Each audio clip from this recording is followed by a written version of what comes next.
When you reach 65, certain things don't need to be done, especially these 6 things. When you hit 65, you're about to uncover some shocking truths that could change everything you thought you knew about aging. Have you ever felt the weight of everyone's expectations pressing down on you? Like you must stay fashionable, attend every gathering, or keep apologizing for the smallest missteps? Imagine discovering that, at 65, you have the perfect excuse to toss those burdens aside. Picture the relief of saying no, without guilt, and ignoring headlines that only darken your mood. Envision the freedom of wearing clothes that actually feel good, speaking your mind without politeness shackles, and ceasing those never-ending apologies for just being human. Sound too good to be true? Stick around. We'll walk through 6 habits that people in their late 60s, 70s, and beyond have happily abandoned, each one replaced by a satisfying sense of peace, clarity, and control. So pull up a chair, maybe put on your comfiest slippers, and get ready for some honest talk about why your golden years might just be the perfect time to let go and finally live your way. 1. Stop keeping up with trends. For most of our lives, we hear a steady drumbeat. You've got to stay relevant. This idea usually translates to rushing out for the latest phones, the flashiest outfits, and the cutting-edge gadgets that promise to make our lives easier, or at least make us look cooler. But when you cross that 65-year mark, something interesting happens. The desire to constantly chase trends starts to fade. It's almost as if a switch flips, and you realize how little real value these passing crazes bring to your daily happiness. Take Sarah, for example, who spent decades in the corporate world. She felt pressured to maintain a sharp, contemporary image, always updating her phone, laptop, and wardrobe. She'd measure her success by how frequently she could swap out her accessories for something newer. Yet, when Sarah finally retired, she noticed how much of her time, money, and energy had been consumed by trends she no longer cared about. Did her colleagues or friends truly think more highly of her for having the latest smartwatch? Probably not as much as she believed. The real transformation came when Sarah let go of the idea that her self-worth was tied to external appearances. She decided to keep her favorite phone, an older model that still worked perfectly, and updated her wardrobe only when necessary. Guess what happened next? She found more time for knitting, daily walks, reading classic literature, and connecting with family. No more hours spent comparing specs on gadgets or flipping through style magazines. Instead, she channeled her energy into pursuits that genuinely fulfilled her. By stopping the endless chase, she discovered a tranquility that was previously overshadowed by shallow concerns. Letting go of trends doesn't mean you lose interest in what's going on in the world. It simply means you no longer let the world dictate your sense of self-worth. Choosing comfort over crowds, substance over style, and timeless joys over fleeting fads can be incredibly liberating. After all, being at peace with who you are and what you love is far more fulfilling than being up to date on the next big thing. 2. Say no without guilt. When you're younger, it's easy to feel that every invitation is an obligation. Whether it's weddings, birthday parties, charity events, or just weekend hangouts, saying no can feel like a breach of social etiquette. But once you reach 65, a beautiful change can occur. You realize it's perfectly okay to be selective about how you spend your time. Meet Frank, a social whirlwind in his earlier decades. He attended every gathering, from office happy hours to extended family reunions, rarely taking a moment to breathe. He thought being busy equated to being valued. Over time, he noticed that many of these events left him feeling drained rather than fulfilled. Most conversations were superficial. The food rarely matched his dietary needs, and the noise, well, it left him with headaches more often than not. Eventually, Frank gave himself permission to say no without providing elaborate excuses. He realized close friends wouldn't vanish if he missed a dinner, and family members would understand if he passed on a second or third yearly get-together. Unexpectedly, by declining more invitations, Frank began to enjoy the ones he did accept far more. He showed up with genuine enthusiasm, fully present and energized. People sensed the difference in his attitude, and he actually felt more connected to them because he was there by choice, not out of duty. If you've ever been labeled a people pleaser, consider embracing the power of selective attendance. You'll be surprised at how refreshed you feel and how much it benefits your genuine relationships once you allow yourself to say, "Thanks, but not this time." Quality over quantity becomes a guiding principle, and the guilt that once gnawed at you simply fades away. 3. Dump the perfect routine. Everywhere you look, lifestyle gurus trumpet the benefits of a strict morning routine or a meticulously organized day. Wake up at 5 a.m., do a 20-minute yoga flow, brew organic coffee, check off your to-do list, and repeat.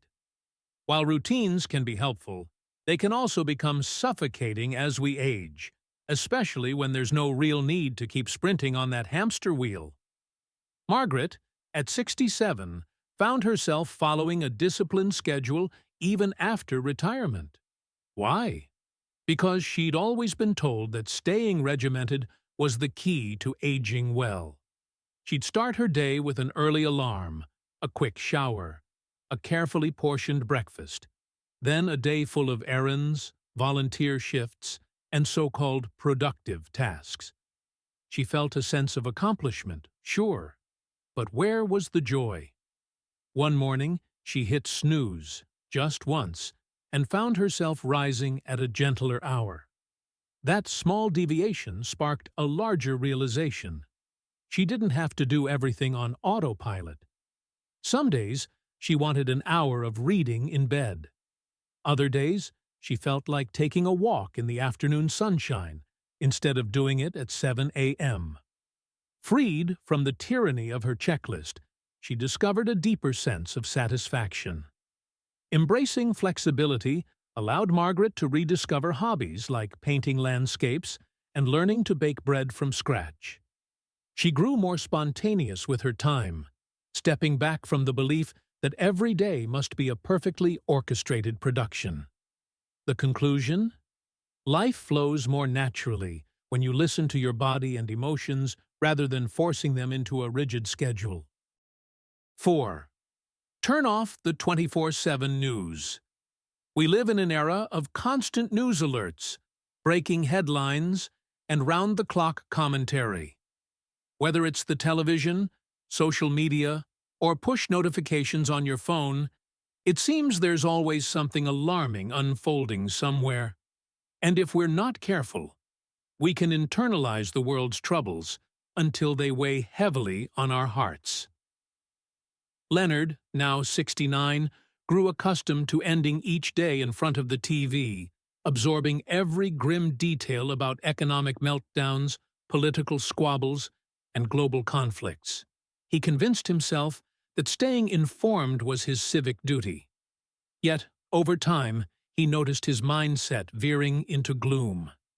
He felt powerless and anxious, as if the negativity from these broadcasts seeped into every corner of his life.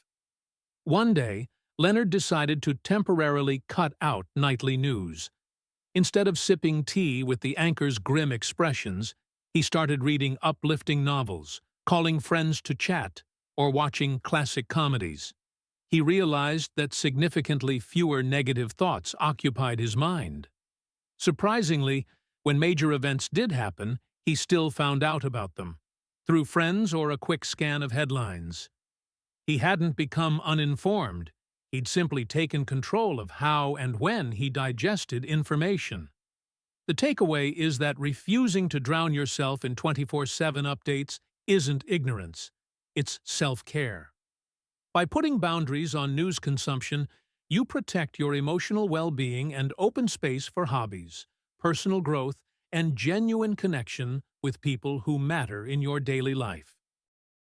5. Don't overdo the politeness. Many of us were raised to be polite to a fault. We nod and smile even when we disagree or feel uncomfortable. We go along with plans rather than risk appearing rude. But there comes a time, often after 65, when this veneer of forced politeness loses its appeal, and you realize honest communication is far more rewarding. Estelle was once the poster child for politeness. She'd never criticize a friend's choices, never voice her frustrations about neighbors' incessant noise, and never ask her adult children to give her privacy. She believed unwavering politeness kept the peace, but inside, she felt overlooked and bottled up. By never expressing her true thoughts, Estelle found people assumed she was always fine with whatever. They rarely asked her preferences because she'd never voiced them. Eventually, after noticing how one-sided many relationships felt, Estelle decided to speak her mind more often. Did it create tension at times? A bit. But she discovered that her genuine friends and family respected her honesty and appreciated knowing how she truly felt. Neighbors adjusted their noisy habits. Once they understood, it bothered her. Her adult children started asking, "Mom, do you want us to stay for dinner, or would you prefer some alone time?"